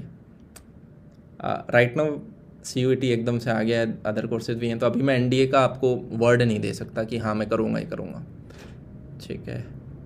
Thank you for asking. Got little less mark in chemistry, so अब मुझे कैसा स्कोर बूस्ट करना चाहिए। जिस सब्जेक्ट में कम नंबर आ रहे हैं उस नेहा के साथ आपको ज़्यादा समय बिताना पड़ेगा। वो रूठी हुई है आपसे कि भाई मेरे को समय ही नहीं देते तुम, ठीक है, मेरे को समय ही नहीं देते, मेरे बारे में तो पूछते ही नहीं तुम फिज़िक्स को ही दे दो सारा समय, मेरे बारे में तो सोचते ही नहीं तुम। हाँ, नहीं मैथ्स के साथ घूमने चले जाओ तुम। भैया इस साल मेरे बोर्ड्स, स्कूल के एग्ज़ाम, प्रोजेक्ट्स और असाइनमेंट्स के कारण JEE की प्रिपरेशन नहीं हो पाई। क्या मैं आपको यहीं रोक दूं वसुंधरा? इस साल बोर्ड एग्ज़ाम सभी बच्चों के थे, स्कूल के एग्ज़ाम सभी बच्चों के थे, प्रोजेक्ट सभी बच्चों को देना था, ठीक है। और जो भी एक्स्ट्रा एफर्ट है वो सभी बच्चों ने लगाया है, चाहे वो JEE की तैयारी कर रहा है, ठीक है, चाहे वो JEE की तैयारी नहीं कर रहा, चाहे वो नीट की तैयारी, सब बच्चों के लिए सिमिलर कंडीशन थी। कभी भी इन चीज़ों को अपने दिमाग के अंदर एज एक्सक्यूज़ मत आने देना। चीज़ समझ में आई कि मैं इस कारण, जैसे आपने अपने क्वेश्चन का शुरुआत है ना 4 एक्सक्यूज़ के साथ किया, वो तो सभी बच्चों को करना था। मतलब जिस बच्चे को JEE देना उसको 12वीं करनी पड़ेगी। डमी स्कूल वाले को भी प्रिपेयर करना पड़ता है मिनिमम 75% से ऊपर लाने के लिए। प्रैक्टिकल में तो थोड़ा बहुत उसे भी बैठना पड़ता है, फाइलें तो उसे भी बनानी पड़ती हैं। क्या कह रहे हो, डमी वालों की फाइलें पैसे दे के बन जाती हैं? पर इंडिया में सारे डमी वाले बच्चे नहीं हैं, सब काफ़ी स्कूल जाते हैं, ठीक है। तो ये एक्सक्यूज़ कभी लाइफ में नहीं। अब JEE का फर्स्ट अटेम्प्ट का डेट जितना पास आ रहा है, लग रहा है कि ड्रॉप लेना पड़ेगा। अगर आप सोच रहे हो कि ड्रॉप लेना पड़ेगा, पक्का ड्रॉप लोगे 100%, क्योंकि अब आप पढ़ोगे नहीं, आपका जो पेपर आ रहा है उसके लिए, या आपने ऑलरेडी पढ़ रखा, तो आप ड्रॉप ही लोगे। देखो 2 टाइप के बच्चे होते हैं, एक जिसने पहले ही डिसाइड कर लिया था 12th के शुरुआत में कि इस पहले 1 साल मैं बोर्ड पे ही ध्यान दूंगा, अगला साल ड्रॉप ही करूंगा, उसने पढ़ा ही नहीं JEE का। एक है जिसने अपना एफर्ट पूरा लगाया, घर वालों को पूरा दिखाया कि हाँ मैं रोज़ क्लासेस ले रहा हूँ, सारी पढ़ाई ढंग से कर रहा हूँ 11th और 12th के अंदर, और फिर आप लास्ट के 1-2 महीनों में सोचो कि मैं ड्रॉप ईयर ले लूँ। वहाँ पे आप अगर सोच रहे हो कि मैं ले लूँ और सीरियसली सोच रहे हो तो फिर आप लोगे, ठीक है। ये बात मेरे टीचर ने एक बार मुझे कही थी, मैंने अपने टीचर से यही सवाल पूछा था, तो बहुत बढ़िया तरीके से मेरे को डांट लगाई, खींच के डांट लगाई। मैं तो बड़े प्यार से बोल रहा हूँ, मेरे को तो ऐसे डांट लगाई जैसे पता नहीं क्या पूछ लिया हो मैंने। सर मैं ड्रॉप ईयर ले लूँ, मुझे 1 साल और मिल जाएगा, धड़ाधड़ धड़ाधड़ धड़ाधड़। ठीक है भैया, क्यों सींग निकल आएंगे तेरे ड्रॉप ईयर में? अभी 2 महीने में क्या दिक्कत है तेरे? भैया मेरे जेई दे के मीडियोकर रैंक नहीं लाना चाहती, बट ड्रॉप देने से भी डर रही हूँ। देखो यार, एक तो डरो मत, मतलब दे दो पेपर, कम नंबर ही तो आएंगे, पर मैं पेपर नहीं दूंगी क्योंकि कम नंबर आएंगे, वो ख़राब चीज़ है। चीज़ समझ में आ रही है? हाँ या ना? क्योंकि सारी लाइफ में चीज़ें, वो हैबिट बन जाएगी आपकी लाइफ में, आप कोई भी चीज़ करोगे ही नहीं, आप छोड़ दोगे क्योंकि शायद उसमें मैं फेल हो जाऊँ, तो वो तो, या कम नंबर आ जाएं। ठीक है, और अगर आपको यूँ है कि पता नहीं मैं ड्रॉप ईयर में अच्छे से पढ़ूंगी या नहीं, तो एक ड्राइव रन टेस्ट कर लेना 1 महीने का। जैसे ही आपका पेपर हो जाता है जेई वाला, उसके बाद देखना कि क्या मैं अगले 1 महीने रोज़ 8-8 10-10 घंटे पढ़ पा रही हूँ, या ठंडी हो गई 5 दिन में। जो मेरा जोश था ड्रॉप ईयर का, क्या वो 5 दिन में ही ठंडा हो गया, 15 दिन में ही ठंडा हो गया? तो 1 महीने का ड्राई टेस्ट कर लेना, क्योंकि कॉलेज एडमिशन में 1-2 महीने लगते हैं, तो आपको पता चल जाएगा अपने बारे में। ठीक है, तो अगर आपने हर दिन 8-8 10-10 घंटे की स्टडी निकाल दी, मतलब आप कर सकते हो। नहीं करी और आप वही 10 गलतियां कर रहे हो जो पिछले साल भी आपने करी हैं, तो नहीं होगा। देखो यार, ठीक है, आपको अपने साथ ऑनेस्ट रहना है। भैया yet not started maths, not even a single chapter, how to manage for term 2, please answer it, it's an humble request, feeling depressed and useless at this point of time, even score of term 1 was not good. Shagun Singh, what you can do है, सबसे पहले जो भी आपको chapter पढ़ाया गया उसके video lectures देखो बैच के अंदर। तो जैसे ही आप एक पर्टिकुलर चैप्टर के वीडियो लेक्चर देखोगे तो आपको चैप्टर समझ में आ जाएगा। अब आपने अगर बिल्कुल भी मैथ्स की तैयारी नहीं करी और आपका मैथ्स वीक है, तो you can start from NCERT. क्या आपने वीडियो लेक्चर देख लिए? अब एनसीईआरटी के सॉल्व एग्जाम्पल्स वगैरह करने की कोशिश करो सारे के सारे। ठीक है, और उसके बाद अपनी एक्सरसाइजेस सॉल्व करने की कोशिश करो। अगर एक्सरसाइज के अंदर डाउट आता है तो अपनी कक्षा चैनल के ऊपर इन एक्सरसाइजेस के वीडियो सॉल्यूशंस डाल रखे हैं डाल रखे हैं, हाँ जी डाल रखे हैं। तो वो आप मैथ्स के जाके सॉल्व कर सकते हो, जो जो एक्सरसाइज के आपके वीडियो डाउट आता है, राइट? ये आप करो। और जो भी क्वेश्चंस में दिक्कत आती है उनको स्टार मार्क कर लो। मान लो चैप्टर में 100 क्वेश्चन है, आपने 100 के 100 करे, अब उसके बाद दिक्कत आ रही है, आपको मान लो 30-40 वापस रिवाइज करने, 30-40 स्टार मार दो। आपको लगता है नहीं जी मेरे को तो 100 में से 90 के 90 वो दोबारा पढ़ने पड़ेंगे, तो 90 के स्टार मार दो। ठीक है, और उसको दोबारा निकालो। आपको एनसीईआरटी 3-4 बार करनी पड़ेगी। दूसरे में वो करो जिनमें दिक्कत आ रही है, फिर डबल स्टार मार दो। फिर जो 30 क्वेश्चन इंपॉर्टेंट लग रहे हैं उनके तीसरा मारो, फिर सिर्फ 10 क्वेश्चन के स्टार मारो। ऐसे कर करके ही होगा, एक बार पढ़ने से नहीं होगा।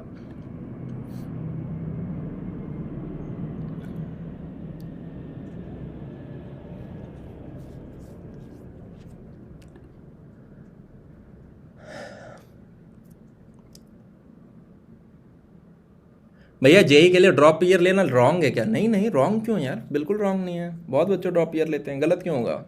गुनाह थोड़ा ना कर रहे हो। हिम्मत लगती है भाई ड्रॉप ईयर लेने में, रिस्क ले रहे हो आप, कोई बुरी बात थोड़ा ना है।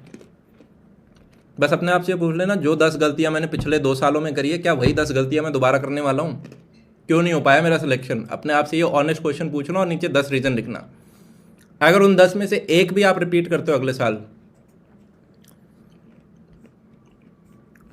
तो डाउट में आएगा चीज़।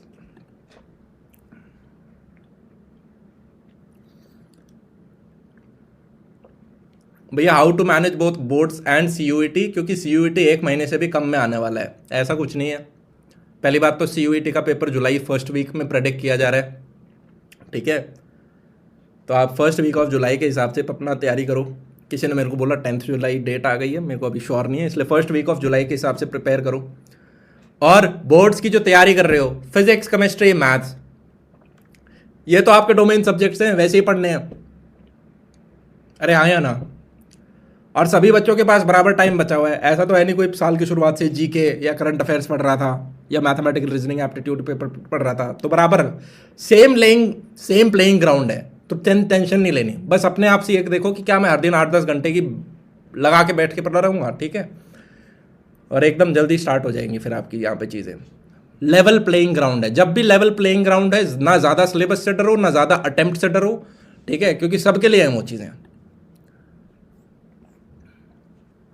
बस ये है कि मान लो जैसे अगर आपको,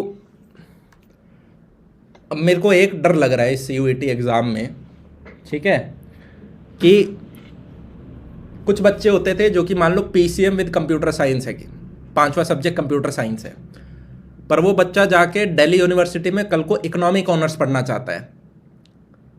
तो पहले तो वो बच्चा कर लेता था, मैक्स टू मैक्स अगर आप स्ट्रीम चेंज भी करते थे, अगर एक साइंस का बच्चा है ना, तो वो भी आर्ट्स वाले सब्जेक्ट पकड़ सकता था, बस उसको 2.5% का नुकसान होता था, उसके 2.5% डिडक्ट कर दिए जाते थे जो कट ऑफ लिस्ट होती थी। मान लो किसी के 98% आए हैं, साइंस का बच्चा है, और उसको for some reason pol science करनी है, बैचलर BA करनी है पॉल साइंस के अंदर, वो UPSC की तैयारी कर रहा है for example, optional subject pol science है उसका, तो उस बच्चे के 98% नहीं माने जाते थे, 2.5% कम कर देते थे, उसको एज अ 95.5% के हिसाब से कट ऑफ में मिलता था। पर अब अगर कोई बच्चा है उसको ये चीज़ करनी है, तो क्या उसको अपना डोमेन सब्जेक्ट पॉल साइंस लेना पड़ेगा? ये एक बड़ा क्वेश्चन है जिसका मुझे आंसर नहीं पता। या जैसे हायर पैकेजेस हमारे इकोनॉमिक ऑनर्स में होते हैं, कि जिन बच्चों ने इकोनॉमिक ऑनर्स ले रखा होता है, या BSc स्टार्ट्स वगैरह ले रखा होता है, ये सारी चीज़ें होती हैं, ठीक है। BSc कंप्यूटर साइंस के भी ठीक पैकेजेस हैं।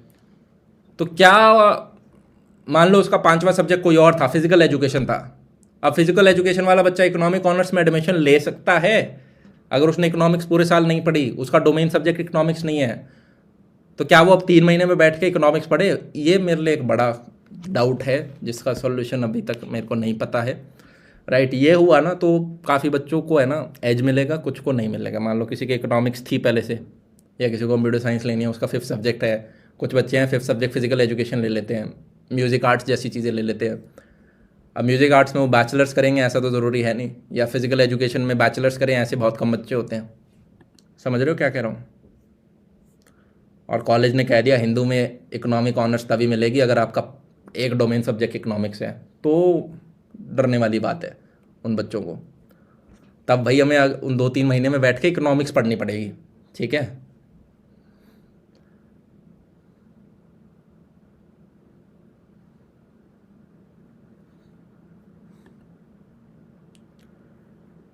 भैया माइंड दूसरी चीज़ों में स्टक हो रहा है बार बार, पास्ट के कुछ अलग मोमेंट्स याद आ रहे हैं, मैं कंसंट्रेट करना चाहता हूँ, कोशिश भी कर रहा हूँ, बट मेरे से नहीं हो पा रहा है, कुछ बताइए।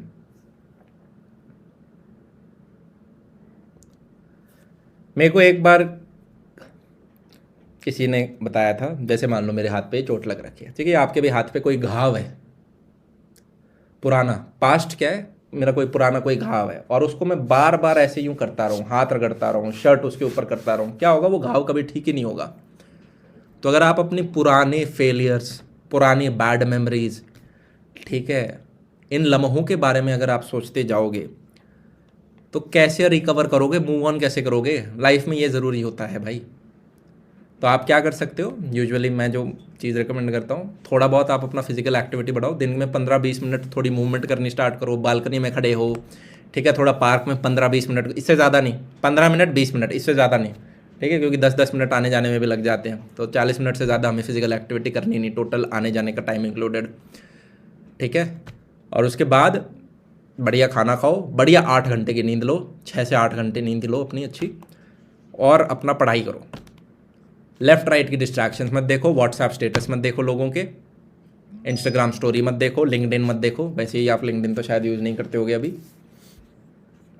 This is the only way out. और आप किसी को ये एक्सक्यूजेस बताते रहना, किसी को फ़र्क नहीं पड़ेगा यार, आबादी बहुत है इस देश की, किसी को फ़र्क नहीं पड़ता आप क्या एक्सक्यूज़ बताते हो, भूल भी जाते हैं लोग, इनफैक्ट पिटी करते हैं, ठीक है। आपको लगता है कि कोई सुन रहा है, कोई नहीं सुन रहा।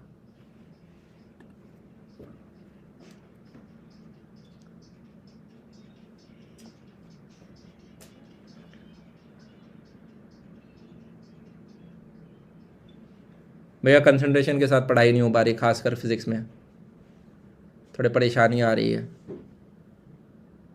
फिजिकल इनऑर्गेनिक में भी परेशानी आ रही है, सारे सब्जेक्ट तो बता दिए, केमिस्ट्री में परेशानी आ रही है, किस में नहीं आ रही फिर? इनकी वजह से थोड़ी टेंशन हो रही है, बढ़ रही है। भाई टेंशन मत लो, ओवर थिंकिंग मत करो, बैठ के पढ़ो, बैठ के घिसो, पन्ने लिखो, पन्ने भरो, सारी चीज़ अपने आप कम होंगी। आप दिन के अगर अच्छे से 8-10 घंटे पढ़ने लग गए, mark my word, with in 5 days you will feel very good about your self. आपको यूँ लगेगा मैं अपना 100% दे रहा हूँ। चीज़ समझ में आ रही है भाई? 5 दिन पढ़ के तो देखो, you will feel very good about your self, very good, right. Tension इसलिए क्योंकि आपको पता है पढ़ना है पर नहीं पढ़ रहे हो तो स्ट्रेस बढ़ता है। ये स्ट्रेस की डेफिनेशन है। आप जो काम कर सकते हो वो नहीं करते हो तो स्ट्रेस आता है, राइट। डोंट वरी यार, कर लेगा, हैं? क्यों नहीं कर लेगा? सबके 2 हाथ 2 पैर 2 कान सब कुछ वही है। क्यों नहीं कर लेंगे? क्यों नहीं कर लेंगे? क्या नहीं है आपके पास? क्या लेक्चर नहीं है? क्या रिसोर्स नहीं है? क्यों नहीं कर लोगे? क्या इंटरनेट नहीं है, मोबाइल नहीं है, क्या नहीं है? क्यों नहीं कर लोगे? जरूर करेंगे। देखो यार, कोई टेस्ट सीरीज स्टार्ट नहीं होगी, पहले बता रहा हूं मैं, कोई टेस्ट सीरीज स्टार्ट नहीं होगी। ये सब्जेक्टिव बेस्ड पेपर है। इसके अंदर प्रीवियस ईयर क्वेश्चंस लगाओ और सैंपल पेपर करो, बस। कोई टेस्ट सीरीज नहीं होगी। मैं अपनी तरफ से फालतू 20 क्वेश्चन और दे दूं, क्या फायदा है उसका? बहुत सारे रिसोर्सेज पढ़ने से नंबर ज़्यादा आते हैं क्या? जब पता है हमें ये लिमिटेड रिसोर्स पढ़नी है, नोट्स, एनसीईआरटी, पीवाईक्यू, थोड़े से सैंपल पेपर, हो गया ख़त्म।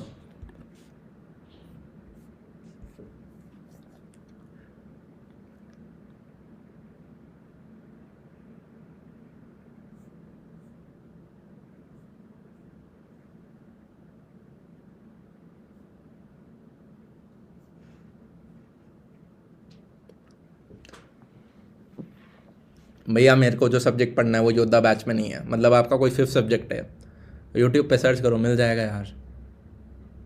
नहीं तो अपने आस पड़ोस में पर्सनल ट्यूशन लगा लो, थोड़ा महंगा पड़ेगा पर ठीक है, करना ही पड़ेगा। आज से 5 साल पहले सब लोग पर्सनल ट्यूशन ही लगाते थे, ग्रुप्स में पढ़ते थे। हाँ या ना? हाँ या ना?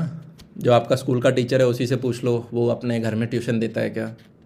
मान लो अगर ऐसा सब्जेक्ट है तो आपके स्कूल में तो पढ़ाते ही होंगे, उन टीचर से पूछ लो घर में ट्यूशन दोगे क्या? उनके घर में जा के ट्रैवल कर करके पूछ सकते हो, पढ़ सकते हो। ऐसे करते हैं बच्चे, सब करते हैं भाई। पहले ऐसे ही होता था, स्कूल के टीचर को पकड़ लेते थे और बोलते थे कि ये वापस पढ़ा दो पर्सनली में। वो अपना पैसा चार्ज कर लेंगे और आप कर लोगे, पढ़ लोगे।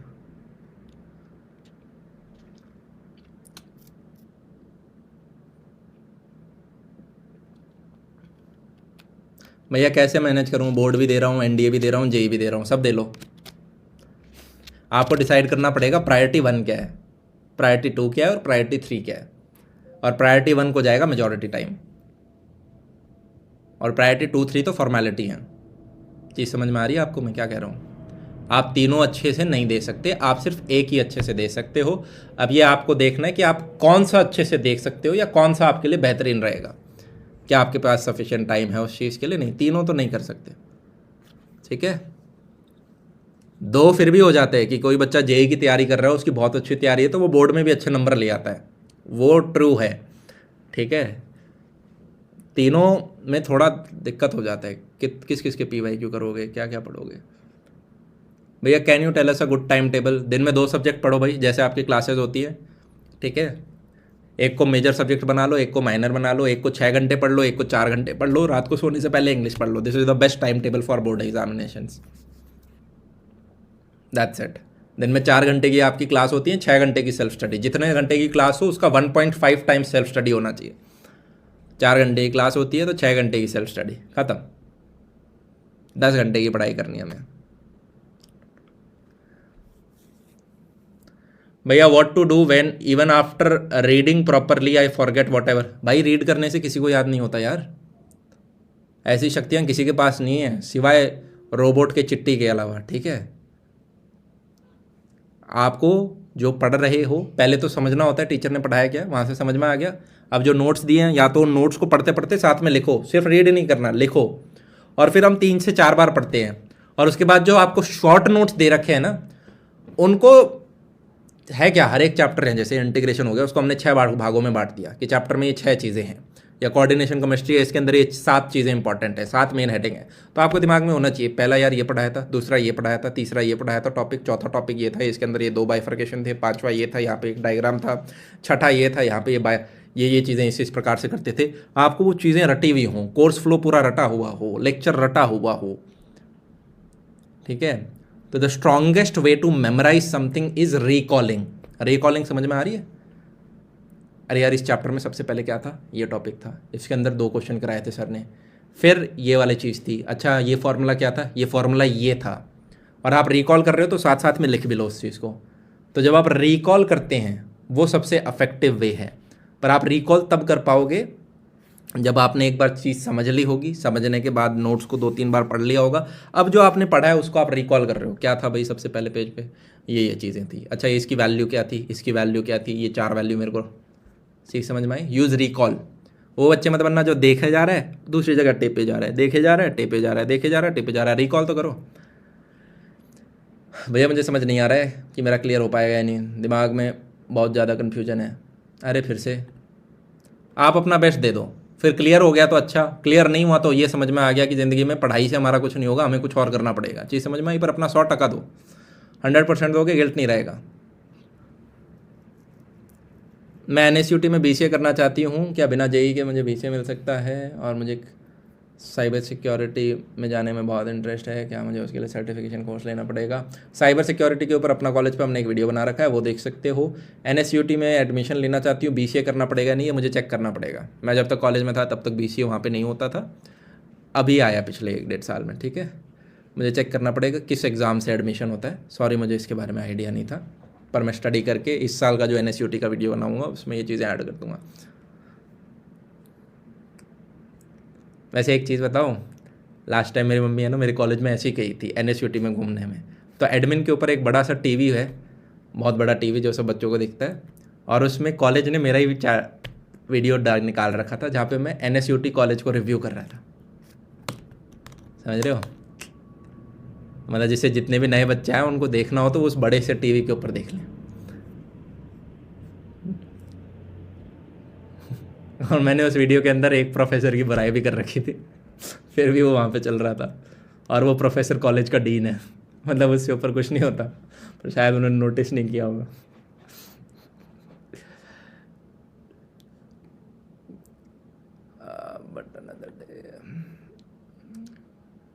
भैया मैथ्स के अंदर मिसलेनियस एक्सरसाइज से क्वेश्चन आएंगे, बिल्कुल आएंगे, पक्का आएंगे भाई। मैथ्स के अंदर मिसलेनियस बहुत इंपॉर्टेंट है, फिजिक्स के अंदर फिर भी आप एक बार छोड़ सकते हो, मैथ्स के अंदर तो इंपॉर्टेंट है।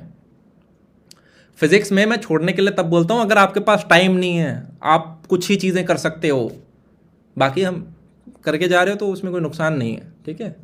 पर मैथ्स में तो करनी ही है। मैथ्स के मिसलेनियस तो आप इतनी बार प्रीवियस ईयर में देखोगे, आते ही आते हैं।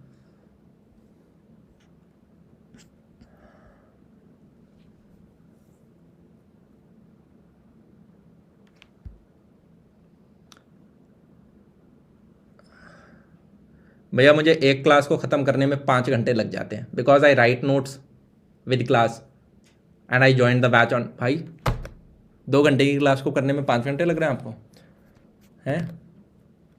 ऐसे मत करो भाई, क्या सुंदर सुंदर हीरे मोती तुलगा के नोट्स तो नहीं बना रहे हो। What you can do is live attend करने की कोशिश करो क्लास, बजाय कि रिकॉर्डेड फॉर्मेट में देखने के। जब टीचर लाइव पढ़ाता है ना, देखो अगर आप, कुछ बच्चे होते हैं जो कि रिकॉर्डेड इसलिए देखते हैं जिससे कि 2 घंटे का लेक्चर वो फास्ट करके 1.5 घंटे 1 घंटे में कर ले, 1.5x 2x पे लगाते हैं और दबा के पढ़ देते हैं, और उसके बाद नोट्स निकाल के उसको रिवाइज कर लेते हैं जल्दी जल्दी। पर अगर आप लाइव से भी धीरे जा रहे हो तो फिर लाइव ही क्लास अटेंड करो, उसको रिकॉर्डेड में पॉज मार मार के लंबा खींच खींच के मत पढ़ो, क्योंकि वो फ़ायदा नहीं कर रहा है। आप लाइव क्लास ही अटेंड करो। चीज़ समझ में आ गई? और जो नोट्स हैं वो खुद मत बनाओ यार, जब बने बनाए हैं। केमिस्ट्री के सारे नोट्स अवेलेबल हैं, फिजिक्स के सारे नोट्स अवेलेबल हैं, क्यों ड्राइंग बनानी है अभी आपको? अगर आपको अपने हाथ से लिखना है तो रफ में लिखो ना, तेज़ लिख पाओगे। बने बनाए नोट्स उन्हें रफ में लिख लिख के पढ़ लो।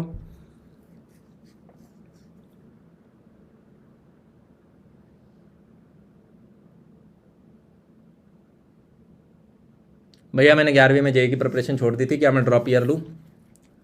शुड आई टेक इट और not? From where can I do my BTech? भाई जैसे नंबर आएंगे वहाँ से बीटेक कर सकते हो, अच्छे आए तो आईआईटी, नहीं तो एनआईटी, नहीं तो ट्रिपल आईटी, ठीक है, NSIT, DTU, bits Pilani, Jadavpur, ये सारे अच्छे कॉलेजेस हैं।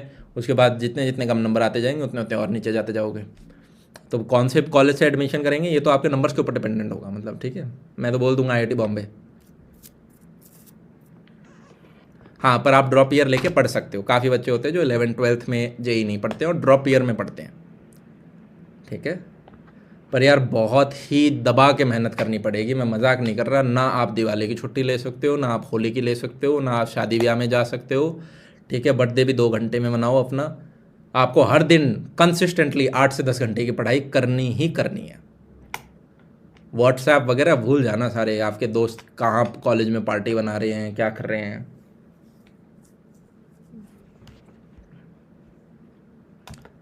स्पर्श गुप्ता वो हम यूट्यूब के ऊपर करा रहे हैं, इंग्लिश, आप वहाँ से पढ़ सकते हो।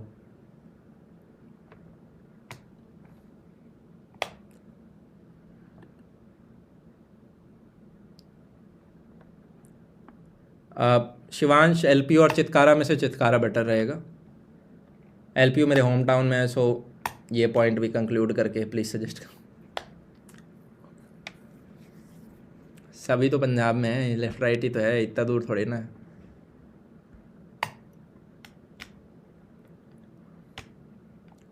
काफ़ी बार कॉलेज में आपको ये भी देखना होता है यार कि कितने बच्चे एडमिशन ले रहे हैं, समझ में आ रहा है। मान लो एक कॉलेज में कंप्यूटर साइंस में 1000 बच्चे हैं और एक कॉलेज में कंप्यूटर साइंस में मात्र 400 बच्चे हैं, तो जब प्लेसमेंट हो रही होंगी ना तो नंबर ऑफ़ कंपनीज तो बराबर आ रही हैं, पर एक जगह 1000 बच्चे बैठ रहे हैं, एक जगह 400 बच्चे बैठ रहे हैं, वहाँ कंपटीशन कम हो रहा है। सेम चीज़ एनएसआईटी डीटीयू में डिफरेंस थी आज से कुछ साल पहले। एनएसआईटी की कंप्यूटर साइंस में कम बच्चों की सीटें होती थी और डीटीयू में बहुत सारे बच्चों की सीटें होती थी और कंपनी सेम आती थी, वही 200-250 कंपनी आनी है। तो एनएसयूटी में प्लेसमेंट लगना रिलेटिवली ईजियर होता था। डीटीयू में भी वही कंपनी आ रही है पर बच्चे ज़्यादा हैं। चीज़ समझ आ रही है मैं क्या कह रहा हूँ। तो कभी कभी वो भी देखना होता है।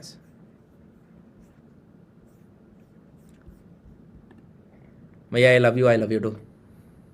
भैया कैमरा बंद है हो, कितनी देर से बंद था। अच्छा यार, आज का जो ये सभा सेशन है, ठीक है, एक्चुअली मुझे यूट्यूब के ऊपर कुछ अपलोड करना है। अब 2 चीज़ कर सकते हैं, क्या कर सकते हैं, या तो मैं साथ साथ में अपलोड कर दूं या अभी ख़त्म हम कर दें और नेक्स्ट सेशन के अंदर, है ना। 1 सेकेंड, ठीक है। और मेरे को बहुत ज़ोर से सुसु भी आ रहा है ठीक है, वो अलग ही दिक्कत चल रही है ज़िंदगी में अरे क्लास ख़त्म हो गई क्या? क्या दिक्कत आई है? ये मैं दिख क्यों नहीं रहा इसमें?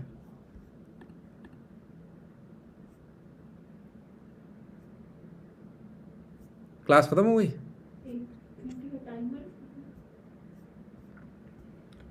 अरे टाइमर कैसे हो सकता है, मैं जब यहाँ बैठा हूँ। 1 सेकेंड, शायद चल रही है यार। आपके कमेंट्स तो आ रहे हैं। अरे उद्धव मित्तल, इतने सारे तो देखे यार, आपका मिस हो गया क्या यार? बहुत सारे थे, मैं तो कोशिश कर रहा हूँ सबको करने का। कॉमन डाउट्स हैं वो सारे कवर कर रहा हूँ, ठीक है। जो आपके कॉलेज से रिलेटेड है इनके लिए मैं एक्स्ट्रा सेशंस भी लगा लूँगा यार, डर मत। गिनती के 4 का मतलब ये नहीं कि 4 ही सेशन लूँगा, ठीक है। मैं ज़्यादा बैठ जाऊँगा यार, क्यों टेंशन ले रहे हो।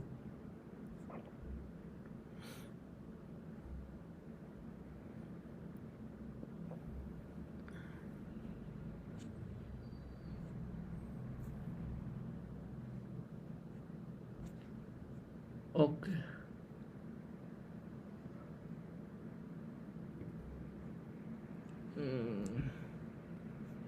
ओके भैया, फिजिक्स और math syllabus almost completed but now I have not studied chemistry, how to do. Chemistry पे ज़्यादा समय लगाओ, अपना मेजर सब्जेक्ट बना दो अगले 15 दिन के लिए उसे। फिजिक्स मैथ्स को अपने माइनर बना लो जिन्हें आप बार बार पलट पलट के रिवाइज करते रहो, या अपना 5th जो सब्जेक्ट है उसको साथ में पढ़ते रहो। केमिस्ट्री को अपना मेजर सब्जेक्ट बना दो अगले 15 दिन के लिए, और उसमें काफ़ी अच्छा फील आप करोगे। सारे लेक्चर्स हैं, अपलोडेड है, बढ़िया तरीके से पांडे सर ने पढ़ा रखा है, दवा दवा के पढ़ लो। और केमिस्ट्री के नोट्स तो फिजिक्स से भी बेटर है। नोट्स घोट के पी जाओ, घोट के पी जाओ जैसे कहते हैं, ठीक है। एनसीईआरटी पढ़ने की जरूरत नहीं पड़ेगी, हाँ सॉल्व एग्जाम्पल्स करना, राइट। मतलब केमिस्ट्री के नोट्स इतने अच्छे हैं, एक सेकंड के लिए एनसीईआरटी छोड़ भी दोगे ना, सॉल्व एग्जाम्पल्स, तब भी आप फुल के करीब ला सकते हो। पर मैं फिर भी बस एक एक्स्ट्रा सेफ्टी लेयर के लिए मैं आपको कह रहा हूँ केमिस्ट्री के सॉल्व एग्जाम्पल्स कर लेना, ठीक है। बैक एक्सरसाइज क्वेश्चंस कर लेना समय हो तो। दीपचंदा यू ऑल, आयुषी देख लिया आपके कमेंट, यही लिख रखा था मेरा कमेंट को, देखो बीटेक सीएससी के लिए ट्रिपल आईटीज और एनआईटीज बेस्ट कौन से हैं। ट्रिपल आईटीज़ में यार बहुत ज़्यादा पढ़ाई होती है, रिसर्च ओरिएंटेड होते हैं, फीस भी ज़्यादा होती है, स्पेशली अगर आप प्राइवेट वाले में चले जाओगे। सेंटर वाले में थोड़ी फीस ठीक है, फिर भी एनआईटीज़ के अंदर क्या है, थोड़ी कॉलेज लाइफ ज़्यादा है, वही सेम कंपनीज आती हैं। अगर आप ऊपर की 6-7 एनआईटीज़ में चले जाओ या ऊपर के 4-5 ट्रिपल आईटीज़ में चले जाओ, सेम कंपनी आती हैं, सिमिलर पैकेजेस हैं कंप्यूटर साइंस के अंदर। पर अगर आप वो बच्चे हो जिसको पता नहीं है कि यार कॉलेज लाइफ इंजॉय करना चाहते हो, खाली टाइम ज़्यादा चाहते हो, सस्ते में कॉलेज डिग्री करना चाहते हो, एनआईटीज़ आर बेस्ट। इतना समय मिल जाएगा कि आप यूपीएससी की तैयारी भी साथ में कर सकते हो। पर अगर आपका डिफाइंड है कि नहीं भाई मेरे को तो ट्रिपल आईटी से करना है, क्यों, क्योंकि वहाँ पे टीचर्स अच्छे हैं, वहाँ पे रिसर्च अपॉर्चुनिटी ज़्यादा है, तो आप ट्रिपल आईटीज को देख सकते हो। पर थोड़ा सा मेहनत, थोड़ा नहीं काफ़ी ज़्यादा कराई जाएगी वहाँ पे, और एनआईटीज में कम कराई जाती है, ठीक है।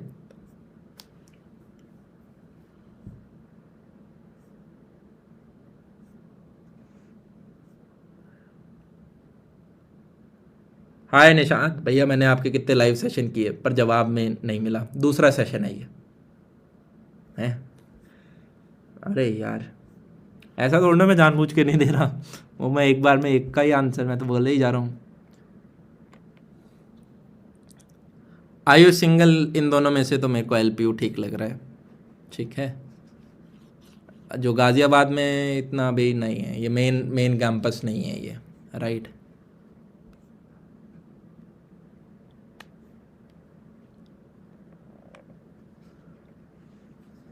नहीं राहुल शर्मा, ठीक है।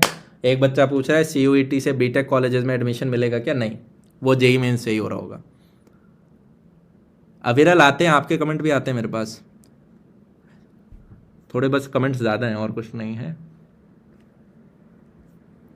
यार कितने बजे सोता हूँ, मतलब मैं 12-1-2 बजे के बीच में सो जाऊँगा। अभी जैसे आपकी क्लास है, अभी थोड़ा कुछ काम करूँगा, एक वीडियो डालना है भैया। फ्रीलांसिंग और DTU for BTech, definitely DTU for BTech यार। मतलब रूम में 2-1 बच्चे और हैं, उनको हंसी आ गई है आपका क्वेश्चन पढ़ के, समझ रहे हो। मतलब फ्रीलांसिंग और डीटीयू फॉर, अरे बीटेक वाला बच्चा है, फ्रीलांसिंग नहीं कर सकता, और साथ में डीटीयू छोड़ोगे, आप डीटीयू छोड़ोगे भाई, घर में बहुत पैसा है तभी बोल सकता है ऐसी बात है तो।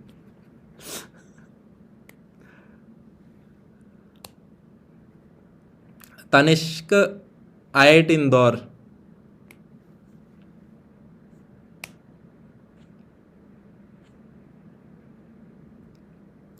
वो दूसरी एनआईटी आपने बताई है ना, वो उतनी टॉप 10 में नहीं आती है, ठीक है। और वहाँ पे आप आईआईटी इंदौर है, हाँ वो भी एक न्यू आईआईटी है, पर आपके पास आईआईटी का टैग आ जाता है, और वो ज़िंदगी में बहुत जगह हेल्प कर देता है, ठीक है। उस चीज़ को वज़न देना।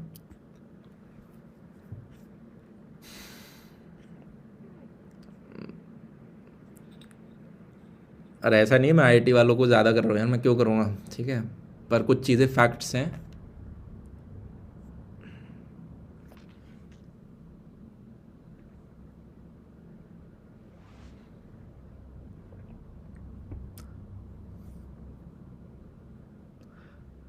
राहुल गोयल, मेरे को कोर्स भी बताओ यार, सिर्फ कॉलेज नाम मत बताओ, थोड़ा सा और स्पेसिफिक हो। पहला जो आपका कॉलेज है ना, उसमें बहुत ही ज़्यादा बच्चे हैं और बहुत ही बड़ा कैंपस है।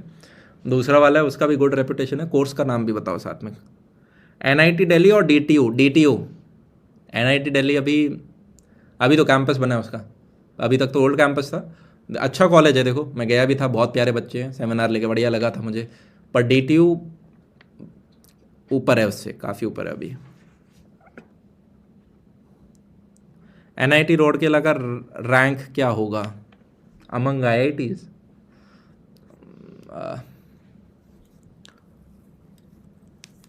रोड किला यार ऊपर के वही 3-4 के अंदर आता है NITs के अंदर, ठीक है। तो आप ये मान लो ऊपर सबसे पहले आपकी 5-6 IITs आ गई, और उसके बाद हम NITs देखेंगे। तो आप यूँ बोल सकते हो इंडिया के टॉप 15 इंजीनियरिंग कॉलेजेस में है NIT रोड किला ईजिली, ठीक है।